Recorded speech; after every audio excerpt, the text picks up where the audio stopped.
小医仙以恶难毒气困住蝎壁岩，萧炎毒气困住蝎壁岩，萧炎成功击杀蝎山，大战却被美杜莎一剑阻止。最终大局数已尽，迦南学院取得了最后的胜利。Lúc này, sau khi Bắc Trầm Vân tự bạo, rất nhanh một luồng kinh khí nổ mạnh bắn ra khắp nơi này, đứng trước nguy hiểm, Tiêu Viêm ánh mắt khẽ động. Ngay sau đó, anh ấy liền mở ra khe hở hư không rồi lập tức biến mất. Không bao lâu sau, mọi thứ cũng trở lại bình thường. Từ trong hư không, thân ảnh của Tiêu Viêm chậm rãi đi ra từng bước tiến về phía trước. Đột nhiên, anh ấy cười nhẹ. Sau đó, thanh âm vang lên nói, Trầm trưởng lão tâm kế cũng không tệ nha, tự bạo thân thể rồi lại để một tia linh hồn trốn chạy. Dứt lời, ánh mắt đột nhiên lóe lên, bàn tay kèm theo hỏa diễm đồng thời đưa ra, một cỗ hấp lực quỷ dị liền hướng về phía vách núi lao tới. Ngay lập tức, từ trong vách núi, một đạo linh hồn thể lao ra, thanh âm vang lên nói: "Tiêu Viêm, đừng lấy mạng ta, chúng ta có thể nói chuyện một chút, ngươi cũng không muốn đắc tội với Phong Lôi Các đúng không? Ta cũng không muốn sự việc phát triển đến bước này, cũng do các ngươi ép buộc ta mà thôi." Dứt lời, nhìn linh hồn đang chạy trốn kia, Tiêu Viêm nhanh chóng dùng hỏa diễm bao phủ lấy nó, khiến linh hồn Bắc Trầm Vân giãy giụa kịch liệt, thanh âm lão ta sợ hãi quát: "Tiểu tử, Phong Lôi Các sẽ không bỏ qua cho ngươi đâu, ngươi cứ chờ đi." Lời nói vừa dứt, một tiếng hét vang lên, tích tắc sau, linh hồn hắn ta đã bị Tiêu Viêm thu lại. Sau đó, khi linh hồn về tay, Tiêu Viêm dứt khoát liền một tay bóp nát, khiến một vụ nổ vang ra, kinh khí bắn mạnh ra từ phía. Ở trong một khe núi, Hàn lão tổ của Hàn gia nhìn Tiêu Viêm như vậy, khẽ thở dài nói: "Tâm tư cẩn thận, không lưu lại bất cứ con đường nào đối với địch nhân, người này quả là người phi thường." Khi lời nói của ông vừa dứt, tích tắc sau, Tiêu Viêm đã xuất hiện ở gần đó, thanh âm cười nói: "Lão tiên sinh quá khen rồi, chẳng qua là không muốn phiền toái, cứ lẳng nhẳng theo đuôi mà thôi." Thấy Tiêu Viêm xuất hiện, Hàn Tuyết nhất thời mừng rỡ kêu lên, còn Hàn lão tổ, ông cũng cười, cước bộ vô thanh vô tức tiến lên nửa bước, đem Hàn Tuyết che chắn phía sau lưng. Thế thế, Tiêu Viêm nhẹ nhàng nói: "Lão tiên sinh không cần cảnh giác, Tiêu Viêm cũng không phải là người hiếu sát. Hơn nữa, Hàn Tuyết tiểu thư lại có chút ân tình đối với ta, việc lấy oán báo ân, tại hạ không cách nào làm được." "Vậy sao? Người cứ gọi lão phu là Hàn phi là được rồi." Tiêu Viêm ra mắt Hàn lão tiên sinh: "Đừng làm thế, lão phu không dám nhận đại lễ lớn như vậy. Chuyện hôm nay chúng ta sẽ không truyền ra ngoài, nhưng chắc chắn Khổng Thiên Khiếu sẽ loan tin ra. Đến lúc đó, ngươi phải cẩn thận đề phòng Phong Lôi Các." "Đa tạ Hàn lão tiên sinh đã nhắc nhở." Nếu Tiêu Viêm tiểu hữu đã hiểu, lão phu cũng không nói nhiều nữa, hôm nay cáo từ ở đây, ngày sau nếu có cơ hội lại đến tìm tiểu hữu xin lãnh giáo. Bên cạnh, thấy sắp phải rời đi, Hàn Tuyết khẽ cắn đôi môi đỏ mọng, thấp giọng nói: "Ngươi cẩn thận một chút." Tiêu Viêm cười cười đáp: "Ngươi cũng bảo trọng." Thanh âm chấm dứt, Hàn Phi liền dẫn Hàn Tuyết nhanh chóng biến mất khỏi nơi này. Nhìn hai đạo thân ảnh kia dần khuất xa, Tiêu Viêm khẽ thở dài, thân thể cũng liền bay đi. Thời gian trôi qua, Tiêu Viêm rất nhanh đã tìm được một nơi dừng chân. Rất nhanh, Thiên Hỏa tôn giả đã ra ngoài, thanh âm vang lên nói: "Tiểu tử, thực lực ngươi quá yếu, rất may thân thể còn rắn chắc, nếu không cũng khó mà thừa nhận nổi sự quán chú linh hồn của ta. Diệu lão tiên sinh hiện giờ đã khôi phục đến trình độ thực lực nào rồi?" "Xem như là bát tinh đấu tôn đi, nếu muốn phục hồi lại được cấp bậc đấu tôn, nhất định phải cần một thân thể phù hợp với cường độ linh hồn. Chuyện tìm kiếm thân thể, ngươi phải giúp lão phu giải quyết đấy." "Ta sẽ cố gắng hết sức, thế nhưng cũng tuyệt đối không thể tự tiện được. Việc đó trông cậy cả vào ngươi rồi, cứ cấp cho lão phu thứ tốt nhất, không cần tiết kiệm nguyên vật liệu." "Diệu lão tiên sinh yên tâm, Tiêu Viêm nhất định sẽ giúp ngài luyện chế ra thân thể tốt nhất." "Như thế là được, tiểu tử yên tâm, sau khi ngươi luyện chế ra thân thể cho ta, lão phu sẽ không để cho ngươi còn phải lo lắng về tính mạng." Dứt lời, vị lão nhân kia cũng liền biến mất vào bên trong nạp giới của Tiêu Viêm. Nhìn lão biến mất, Tiêu Viêm khẽ lắc đầu cười nhẹ, từ trong nạp giới, anh ấy liền lấy ra một bình ngọc. Sau đó từ trong bình ngọc đó, Tiêu Viêm lấy ra một viên hoàng cực đan và cầm trên tay, hít một hơi thật sâu, Tiêu Viêm liền đem nó ăn vào.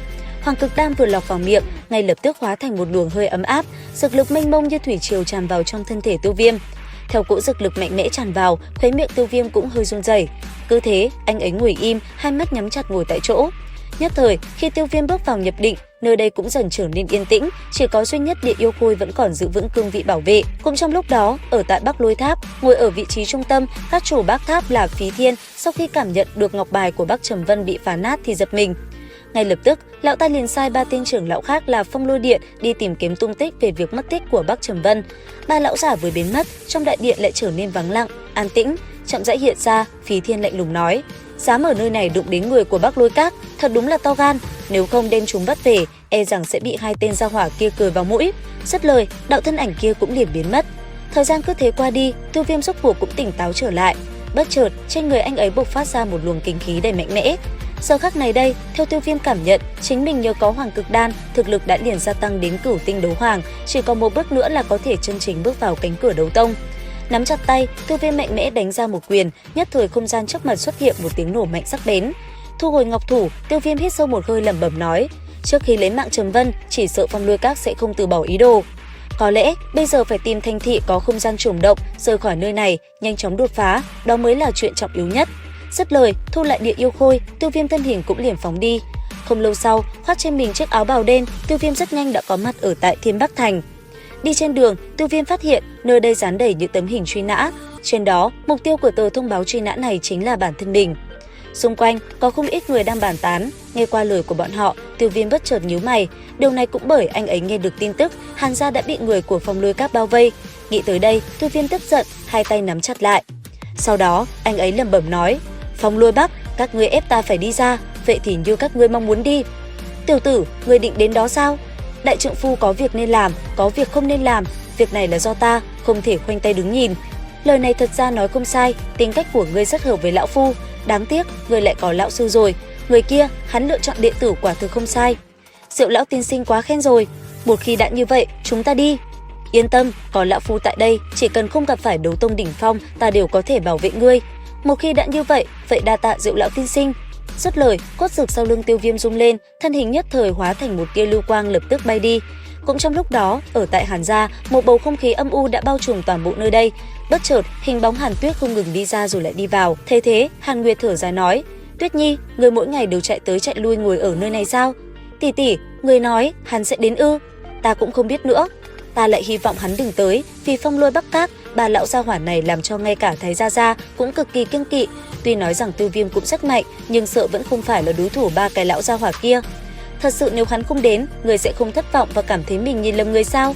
Cũng hơi có một chút thất vọng, nhưng ta hy vọng hắn không đến. Yên tâm đi, vương tử trong suy nghĩ của ngươi sẽ dùng đôi xinh đẹp bay vào Thiên Bắc Thành đánh cho đám người kia chạy mất bật. Dứt lời, hai người chậm rãi quay đầu lại hướng vào bên trong.